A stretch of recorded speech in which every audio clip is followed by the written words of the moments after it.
வக்ரதுண்ட மகாகாய சூரியகோடி சமப்பிரபக அவிக்னம் குருமே தேவ சர்வகாரியேஷு சர்வதா. தென்னாட்டுடைய சிவனை போற்றி, என் நாட்டவர்க்கும் இறைவா போற்றி. நண்பர்களே, இந்த புத்தம் புதிய காணொலியில் உங்கள் அத்துணை பேரையும் வரவேற்பதில் மிக்க மகிழ்ச்சி கொள்கிறேன். இன்னைக்கு நம்ம பேச போகிறது சனிப்பயிற்சி பலன்கள் 2026 வரிசையில் சிறப்பு தொகுப்பு. அதனுடைய அடிப்படையில் இன்றைக்கு கும்பராசி, அதாவது வருகின்ற மார்ச் 6ஆம் தேதி கும்பராசியிலிருந்து மீனராசிக்கு பெயரவிருக்கின்ற வாக்கிய பஞ்சாங்க அப்படி பெயரவிருக்கின்ற சனி பகவானுடைய பயிற்சி பலன்கள் கும்பத்திற்கு எப்படி இருக்கும், எதை எதிர்பார்க்கலாம், எதை எதிர்பார்க்க கூடாது, அதே மாதிரி எதில் கவனமாக இருக்க வேண்டும், என்ன பரிகாரத்தை செய்யலாம், வாங்க விரிவா பேசலாம்.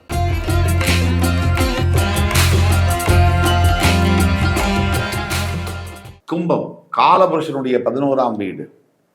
கும்பராசியினுடைய குணாதிசயங்கள் பார்த்தீங்கன்னு சொன்னா, இளகிய மனம் கொண்டவர்கள் கும்பம். அதே அளவுக்கு வைராகியமும் அதே அளவுக்கு ஒரு விஷயத்துல பிடிவாதமாகவும் இருக்கக்கூடிய ஒரு ராசி கும்பம். அதீத அளவு ஆன்மீகத்தை தேடி அலையக்கூடிய ராசி கும்பம். குற்றம் குறைகள் எங்கே இருந்தாலும் கரெக்டா இவங்க கண்ணுக்கு வந்து பட்டுடும். இவங்க போய் தேட வேண்டியதில்லை, அதுவே தன்னால வந்து படும். இது கும்பம். வருகின்ற மார்ச் 6ஆம் தேதி உங்கள் ராசியிலிருந்து ஜென்ம சனி பெயர்ந்து பாத சனியாக உங்களுக்கு மீனராசிக்கு செல்லவிருக்கிறார். இந்த பலன்கள் எப்படி இருக்கும்? மிக முக்கியமான ஒரு நிகழ்வு உங்கள் வாழ்க்கையில். இது நாள் 5 வருஷமா நீங்க பட்ட அவஸ்தை கொஞ்ச நஞ்ச அவஸ்தையெல்லாம் இல்லை. கும்பராசிக்காரர்கள் பட்ட அவஸ்தை கொஞ்ச நஞ்ச அவஸ்தை இல்லை, மிக மிக மோசமான அவஸ்தைகளை பார்த்த கும்பராசி நேயர்கள். அப்படிப்பட்ட கும்பராசி இன்றைக்கு ஜென்மசனியிலிருந்து விடுபட்டு பாதசனிக்கு பெயரவிருக்கிறார். முதல்ல உங்களுக்கு எது மனசுல இருக்கும்னு சொன்னா, மனதுல ஒரு தெளிவு பிறக்கும். எது பிறக்குதோ இல்லையோ, கடன் சுமை தீரும், அது நடக்கும், இது நடக்கும், வீடு வாங்கிடுவீங்க, பணம் பெரிய கோடீஸ்வரன் ஆயிடுவீங்க. யாரையும் நம்ப வேண்டிய அவசியம் இல்லை. உங்களை நீங்கள் முதலில் நம்புங்கள். சோசியல் மீடியா யூடியூப்பை திறந்தா கிட்டத்தட்ட 2000 ஜோதிடர்கள் அது நடக்கும், இது நடக்கும், அது நடக்கும். இதுல பல ஞானிகளும் உண்டு, மேதைகளும் உண்டு, சிலர் தவறாக சொல்பவர்களும் உண்டு. அதை பத்தி நம்ம பேச வேண்டியதில்லை. ஆனால் ஒரு மனிதனுடைய ஜோதிட கணக்கு, பிறப்புடைய கணக்கு என்பது இறைவனால் நிர்ணயிக்கப்பட்டது. அது எந்த நேரத்தில் எப்படி யார் வாயால் வர வேண்டும் என்பது அதுக்கு ஒரு விதி இருக்கு. உங்களுடைய கணக்கை மிகப்பெரிய ஜோதிட மேதை கிட்ட போய் சொன்னாலும் சில சமயம் தோத்து போகலாம். ஒரு சாதாரண ஜோதிடர் சொல்லக்கூடிய பலன்கள்ல கூட உங்களுக்கு ஜெயிக்கலாம். எந்த நேரத்தில் கடவுள் யார் வாயின் மூலியமாக உங்களுடைய குறையை தீர்க்க அவர் ஆணையிடுகிறாரோ அது நடக்கும். இப்ப நம்ம சொல்லக்கூடியதெல்லாம் பொது பலன்கள். குறிப்பிட்டு உங்களுடைய பிறப்பு ஜாதகத்துக்கான பலன்கள் தெரியணும்னா கீழே கொடுக்கிற வாட்ஸ்அப் நம்பர்ல எங்களை தொடர்பு கொண்டு பேசுனீங்கன்னா ஆன்லைன் அப்பாயின்மெண்ட் தரும். அது மூலியமா துல்லியமா உங்களுடைய அடுத்த வாழ்க்கை நகர்வுகளை கணிக்க முடியும். அதற்கு ஏதாவது தீர்வு இருந்தாலும் அதை சொல்ல முடியும். ஒட்டுமொத்த கும்பராசி நேயர்களும் 4 முதல் 5 ஆண்டுகள் பட்ட அவஸ்தை, சனி பகவானுடைய தாக்குதல், கடந்த 2 வருஷமா முக்கியமா ஜென்ம சனியினுடைய தாக்குதல், அது சொல்லும்படியாக இல்லை. நெருப்பு சுடுது, உடம்பெல்லாம் எரியுதுன்னு சொல்லி யாராவது நம்ம கேட்கும் போது நமக்கு அது உணர்வு புரியாது. நமக்கே அந்த உணர்வு வரணும்னா தூய்காயம் நம்ம மேல பட்டாதான் அதை முழுமையா நம்மளால உணர முடியும், அந்த ஆழத்தை. அப்படிதான் கும்பராசினியர்களும் சனி பகவானுடைய தாக்குதல் பத்தி பேசினாலும் யாருக்கும் புரியாது. நீங்க சொல்ல வரீங்க நான் இவ்வளவு கஷ்டப்பட்டேன்னு, நீங்க என்ன சொல்றீங்கன்றது கூட யாருக்கும் புரியாது. உங்களுக்கு தான் தெரியும் அந்த அவஸ்தை என்னன்னு. அந்த அவஸ்தையிலிருந்து நீங்க மீள போறீங்க அப்படிங்கிறது தான் உண்மை. இந்த மார்ச் 6க்கு பிறகு உங்களுக்கு ஜென்ம சனியினுடைய தாக்குதல் இருக்காது. உங்க வாழ்நாளில் உச்சகட்ட கஷ்டம், உச்சகட்ட அவஸ்தை, அதிலிருந்து நீங்க மீள போறீங்க. இனி எப்பவும் இப்ப நீங்க பட்ட கஷ்டம் மாதிரி இனி வருங்காலத்துல கடைசி நாட்கள் வரைக்கும் இனி அந்த கஷ்டம் இல்லை அப்படிங்கிறது தான் உண்மை. இதுல முதல் ஏழரை சனி, 2வது ஏழரை சனி, 3வது ஏழரை சனி, இதில் நடுவில் இருக்கிற ஏழரை சனிக்கு தான் நான் சொல்ற பலன்கள் முழுமையாக பொருந்தும். கடைசியாக இருக்கக்கூடிய ஏழரை சனி பெரும்பாலும் மரணத்தை சம்பவிக்கிறது அப்படிங்கிறது தான் உண்மை.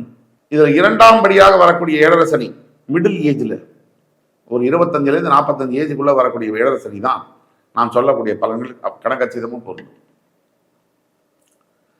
அப்போ ஜென்மசனியிலிருந்து விடுபடக்கூடியது முதல்ல மனசுல பாரம் விலகும், தெளிவு பிறக்கும். எதை எதிர்பார்க்கலாம்னா நல்ல ஒரு ஃப்ரீ மைண்டு. பிரச்சனைகள் 1000 இருந்தாலும் இதுதான் பிரச்சனைன்னு புரிஞ்சுக்கக்கூடிய தெளிவு ஃபர்ஸ்ட் வரும்.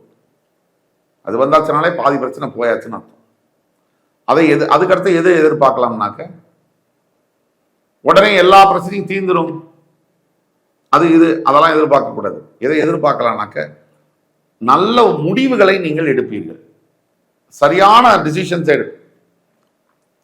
அதுக்கடுத்து எதை எதிர்பார்க்கலாம்னா புதிய திருப்பங்கள், நியூ லைஃப். அதாவது ஃபேமிலி லைஃபாக இருக்கட்டும், ஒரு கல்யாணம் முடிஞ்சு 2வது கல்யாணத்துக்காக வெயிட் பண்ணக்கூடிய அவங்களா இருக்கட்டும், அல்லது வேலை போய் கெரியரில் புதுசாக ஒரு ஒரு ஒரு டெக்னாலஜியை கற்றுக்கிட்டோ, இல்லை புதுசாக ஒரு தொழில் முறையை கற்றுக்கிட்டோ, புதுசாக தன்னை புதுப்பித்து கொண்டு வேற வேலை தேடுபவர்களாக இருக்கட்டும். அதே மாதிரி career new life, family new life.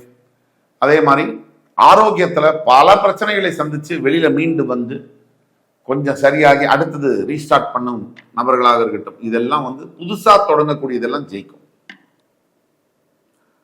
எதை எதிர்பார்க்கலாம்? இது நாள் வரைக்கும் இருந்த அளவுக்கு மந்த நிலை, முடிவே எடுக்க முடியாத தன்மை, யாரை பார்த்தாலும் கோபம், எரிச்சல், மற்றவங்க எல்லார்கிட்டையுமே விரோதம், சுத்தி இருக்கவங்க கிட்டலாம் பகை, அதையெல்லாம் எண்டு கார்டு, அதை எதிர்பார்க்கலாம். இந்த மாதிரி விஷயங்களுக்கெல்லாம் எண்டு கார்டு போட போறார் சனி பகவான், அதை எதிர்பார்க்கலாம். அதே மாதிரி எதை எதிர்பார்க்க கூடாது? உடனே கடனெல்லாம் தீரப்போகுது, எனக்கு மிகப்பெரிய சிஇஓ ஆக போறேன், நான் பெரிய தலைவராக போறேன், இதெல்லாம் எதிர்பார்க்க முடியாது. படிப்படியாக தான் இந்த முன்னேற்றங்கள் இருக்கும். சனி இஸ் அ ஸ்லோ பிளானட், மெதுவாகத்தான் அந்த முன்னேற்றங்களை தருவார்.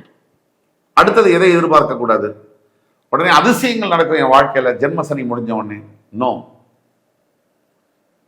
ப்ராப்ளம் இதுவரைக்கும் இருந்த அளவுக்கான ப்ராப்ளம் இருக்காது. அதோடைய ரிலீஃப், ப்ராப்ளத்திலிருந்து வெளியே வரக்கூடிய ரிலீஃப், அந்த பாதையில நீங்க பயணத்தை தொடங்க போறீங்க. இனிமேல் வரக்கூடிய நாட்கள்ல நிறைய நல்ல விஷயங்கள் நடக்கும், அதுல மாற்று கருத்து இல்லை. சுப நிகழ்ச்சிகள் நடக்கும், சுப விரய செலவுகள் நடக்கும்.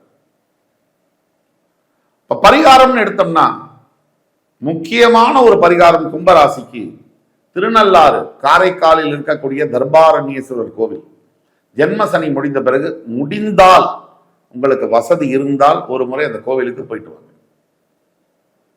அப்படி முடியாத பட்சத்துக்கு வீட்டு அருகாமையில் இருக்கக்கூடிய சிவன் கோவில், பழைய சிவன் கோவில், புதுசா கட்டின சிவன் கோவில், 100 வருஷம் முன்னாடி 500 வருஷம் முன்னாடி கட்டின சிவன் கோயில்கள் இருந்தால் அந்த சிவன் ஆலயங்களுக்கு உங்களால் முடிந்த சிவனுக்கு வஸ்திரம் அணிவிப்பதும், அல்லது அதற்கு மேலான பரிகாரம் அப்படின்னா 12 வயதுக்கு உட்பட்ட குழந்தைகளுக்கு வஸ்திர தானம் செய்வதும், படிப்பிற்கு உதவி செய்வதும், அன்னம் தானம் செய்வதும் சிவனே மகிழ்ச்சி அடையக்கூடிய அளவுக்கான பரிகாரம். இப்பதான் உங்க வாழ்க்கை புதுசா தொடங்க போகுது. இது வரைக்கும் என்ன நடந்தாலும் அது நடந்து முடிஞ்சிருச்சு. நடந்து முடிஞ்சதை மறுபடி நினைச்சு இனிமே எனக்கு எதுவுமே நடக்காது நல்லது அப்படின்னு கவலைப்படுறது மிகப்பெரிய முட்டாள்தனம். அடுத்து நீங்க ஜெயிக்க போறதுக்கான வெற்றிக்கான ஆரம்பம் மார்ச் 6ஆம் தேதி முதல் துவங்குகிறது. ஜூன் 2 குரு பயிற்சி ஆன உடனே சனி பகவான் மேல் அந்த பார்வை விழுந்த உடனே இன்னும் நல்ல விஷயங்கள் நடக்கும். ஆக பொறுமை, பொறுத்தார் பூமி ஆழ்வார். நீங்க உங்களுக்கு பொறுமையை நான் கற்றுக் கொடுக்க வேண்டியதில்லை, நீங்க அடுத்து இருக்கக்கூடிய 11 ராசிகளுக்கு பொறுமைனா என்னன்னு கற்றுக் கொடுக்கக்கூடிய ஒரு ராசி. சத்தியமாக சொல்லணும்னா உங்களுடைய நல்ல காலம் மார்ச் 6 முதல் தொடங்குகிறது. அதனால் பொறுமையுடன் காத்திருப்பீர், கண்டிப்பாக வாழ்க்கையை வெற்றி பெறுவீர். கும்பராசினியர்களுக்கு இந்த வீடியோ பிடிச்சிருக்கும்னு நம்புறேன். அடுத்த ஒரு காணொலியில் மறுபடியும் உங்கள் எல்லோரையும் சந்திக்கும் வரை உங்களிடமிருந்து விடைபெறுவது உங்கள் சுபாஷ் பாலகிருஷ்ணன். நன்றி, வணக்கம், வாழ்க வளமுடன்.